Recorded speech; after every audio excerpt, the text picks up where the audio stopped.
ককটিসালো করমসরা town hall নগ ভারতীয় জনতা party বা এলওয়াইজি জাকা মহিলা শক্তি সমাবেশ পান্দা খালাইজাকা আ পান্দাও ফাইমানজাকা বুড়ি বদলনি স্টেট প্রেসিডেন্ট মিমি মজুমদার 48 করমসরা বুড়ি বদলনি প্রেসিডেন্ট অরুণা লিম্বু এমডিসি বিমল কান্তি চাকমা দলাই হাঙ্কর বিজেপি প্রেসিডেন্ট প্রতিরাম ত্রিপুরাতে বিজেপি বদলনি কুবুনি আদংসং বিউ রিপোর্ট নর্থ ইস্ট ত্রিপুরা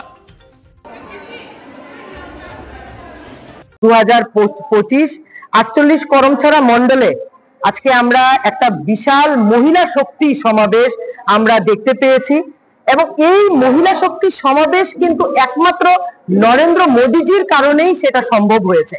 আজকে মাননীয় প্রধানমন্ত্রী মহিলাদের জন্য গৃহীত এবং পরিকল্পিত যত রকমের স্কিমস বলুন, প্রধানমন্ত্রী আবাস যোজনা থেকে মুদ্রা যোজনা থেকে শুরু করে লাখপতি দিদি বানানোর থেকে শুরু করে ত্রিপুরা রাজ্যের 7 বছরে যেভাবে এসএসজির অগ্রগতি দেখা গেছে, যে হারে অগ্রগতি দেখা যাচ্ছে, সেই পুরোটাই কিন্তু কৃতিত্ব কিন্তু ভারতীয় জনতা পার্টির সরকারের এবং নিশ্চয়ই আমাদের মাননীয় প্রধানমন্ত্রীর যে আইডিয়াস ভিশন, ওই জন্যই কিন্তু এই ধরনের মানে মহিলাদেরকে আত্মনির্ভর করার কিন্তু কাজটা সম্ভব হয়েছে।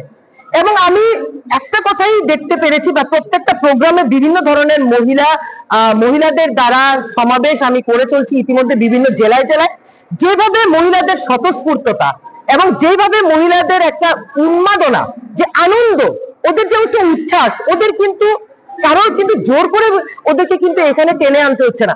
ওদের মধ্যে সেই উচ্ছ্বাস কেননা ফিনান্সিয়ালি অর্থনৈতিক ভাবে ওরা কিন্তু এম্পাওয়ারমেন্ট পেয়েছে এই ভারতীয় জনতা পার্টির সরকারের থেকে এবং মোদিজির থেকে।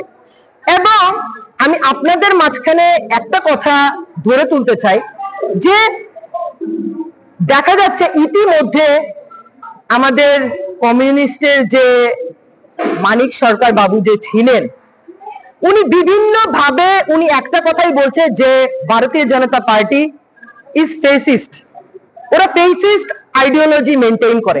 আমি ওনাকে প্রশ্ন করতে চাই যে 2018 পর্যন্ত উনি যেটাকে ফেসিস্ট বলছে, 2018 পর্যন্ত ত্রিপুরা রাজ্যে কোন ধরনের কোন আইডিওলজিটা চলছিল? ওটা কি ফেসিস্ট আইডিওলজি ছিল না?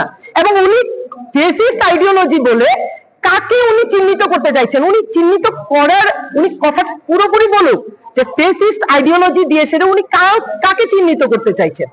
ত্রিপুরার জনগণ, ত্রিপুরার মহিলা প্রত্যেকটা জেলায় জেলায় যে উচ্ছ্বাস দেখাচ্ছে, সেই জায়গাতে ওরা বলছে যে ভারতীয় জনতা পার্টি বারবার সিপিএম আর না, সিপিএম সরকার আমরা চাই না, আমরা ভারতীয় জনতা পার্টির সরকার চাইছি।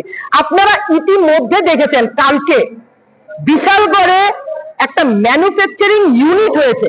ত্রিপুরা রাজ্যে যে কোনো একটা ইন্ডাস্ট্রি হওয়া বা যে কোনো একটা হাসপাতাল হওয়া, এটা কিন্তু একটা মানে কি বলবো, নট এ কন্টিনিউয়াস প্রসেস, এটা কিন্তু কন্টিনিউয়াস প্রসেস না। কিন্তু এই যে কালকে যে বিশালগড়ে একটা ম্যানুফ্যাকচারিং ইউনিট উদ্বোধন হলো, যেটা আমাদের রাজ্যের মাননীয় মুখ্যমন্ত্রী প্রফেসর ডক্টর মানিক শাহ, সেন্ট্রাল মিনিস্টার এবং আমাদের এখনো যিনি লোকসভা এমপি আছেন বিপ্লব কুমার দেবজি, সেখানে থেকে যেই ম্যানুফ্যাকচারিং ইউনিটটাকে ইনগরেট করেছেন, সেটা কিন্তু একটা ত্রিপুরা রাজ্যে কিন্তু একটা পলক। আজকে কিন্তু আমরা দেখেছি যে দৈনিক সংবাদের পেপারের সামনের পৃষ্ঠায় কিন্তু এসছে যে এটা কিন্তু ত্রিপুরা রাজ্যের আরেকটা পালক জুড়ে দিয়েছেন প্রধানমন্ত্রী নরেন্দ্র মোদী। এখানে কর্মসংস্থান হবে, এটা কিন্তু একটা ম্যানুফ্যাকচারিং ইউনিট, এটা কিন্তু একটা ছোট্ট ব্যাপার নয়। এখানে কিন্তু একটা ইন্ডাস্ট্রি চলবে যেখান থেকে জিনিসপত্র ম্যানুফ্যাকচার হবে এবং বিভিন্ন দেশে কিন্তু বিভিন্ন দেশে সেগুলো কিন্তু যাবে। ত্রিপুরা রাজ্য সহ বিভিন্ন রাজ্যেও সেগুলো কিন্তু যাবে। তো এইখানে নিশ্চয়ই আপনারা কর্মসংস্থান দেখতে পাচ্ছেন। ম্যানুফ্যাকচারিং ইউনিট যদি হয়ে থাকে, নিশ্চয়ই এখানে ইউথদের কর্মসংস্থান হবে, বিভিন্ন বিজনেস মেন্টালিটির লোক, বিভিন্ন কমিউনিকেশন লেভেলেরও কর্মসংস্থান হবে। তাহলে কি বলতে চাইছেন উনি? ত্রিপুরার অগ্রগতি কি ওদের সহ্য হচ্ছে না? না চোখে ওদের কোনো না কোনো জায়গাতে ওদের মিসম্যানেজমেন্ট, ওরা যে ডমিনেটিং ছিল ত্রিপুরা রাজ্যের মানুষের প্রতি, মানুষকে কথা বলার সুযোগ দেয়নি, সেই কমিউনিস্টরা কি সেটাই কি ভয় পাচ্ছেন নাকি? সেটাই আমার কথা বক্তব্য থাকবে যে আপনারা নিজেদেরকে খতিয়ে দেখুন ত্রিপুরা রাজ্যের মানুষকে আপনারা কোন জায়গাতে রেখে গেছিলেন এবং এই 7 বছরে কিভাবে ত্রিপুরার মানুষ বিকশিত হয়েছে, ডেভেলপড হয়েছে, নিজেদের জন্য চিন্তা করছে, নিজেদের পরিবারের চিন্তা করছে, মহিলারা কিভাবে এম্পাওয়ার্ড হয়েছে, প্রত্যেকটা জায়গাতে মহিলারা ক্ষমতায়ন পেয়েছে। 33% রিজার্ভেশনও আমরা দেখতে পাবো ইতিমধ্যেই, প্রত্যেকটা জায়গাতে আমরা পরিলক্ষিত করতে পারবো। এবং বিভিন্ন জায়গাতে দেখুন আপনারা, আমাদের পঞ্চায়েত সমিতির চেয়ারপারসন থেকে শুরু করে জেলা সভাধিপতি থেকে শুরু করে সবাই মানুষের স্বার্থে, মানুষের লক্ষ্যে কিন্তু কাজ করছে।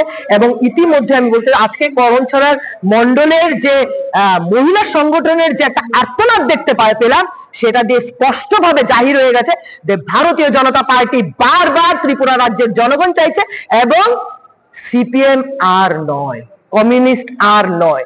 কত আর মানুষকে আপনারা মিথ্যে কথা বলে মানুষকে মূর্খ বানাবেন? মানুষ এখন খুব ভাবে অ্যাডভান্সড হয়ে গেছে, সবাই স্মার্টফোন নিয়ে চলে, এক টিপে সবাই সবকিছু জানতে পেরে যায়। তো মানুষকে আর বোকা বানানোর কোনো সুযোগ নেই। তো সবাইকে আবারও আমাদের দ্বিতীয়বারের মতো দ্বিতীয় বছর ভারতীয় জনতা পার্টির সরকারের বর্ষপূর্তি উপলক্ষে আমি এই মঞ্চ থেকে আমাদের মাননীয় মুখ্যমন্ত্রী প্রফেসর ডক্টর মানিক শাহ মহোদয়কে, আমাদের রাজ্যের সভাপতি এবং আমাদের রাজ্যসভার এমপি রাজীব ভট্টাচার্য মহোদয়ের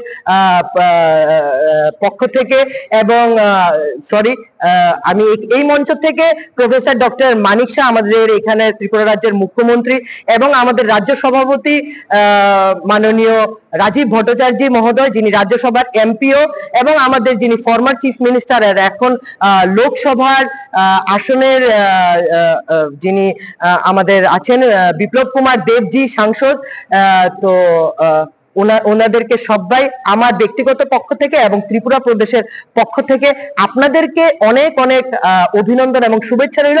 কেননা আপনাদের নেতৃত্বে, আপনাদের জন্য, আপনাদের লড়াই সংগ্রামের জন্য সাথে সব কার্যকর্তারা যেভাবে ওদেরকে সহযোগিতা করেছে, সেইভাবেই কিন্তু আমরা এই সরকারে প্রতিষ্ঠিত হতে পেরেছি। তো জনগণকে সবাইকে আবারও অনেক অনেক ধন্যবাদ জানিয়ে আপনারা আমাদের পাশে থাকবেন, কাজ করার সেই সুযোগ দেবেন, সেই মানসিকতা রেখে আজকে এখানেই বিরাম টানছি। নমস্কার।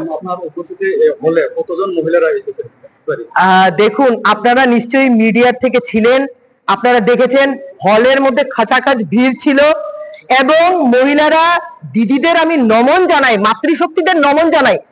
হলে চেয়ারও আনা হয়েছিল, চেয়ারও সেখানে কম পড়ে গেছিল এবং দিদিরা যার কারণে সবাই মাটিতে কিন্তু বসে পড়েছে, এটাই ওদের শ্রদ্ধা।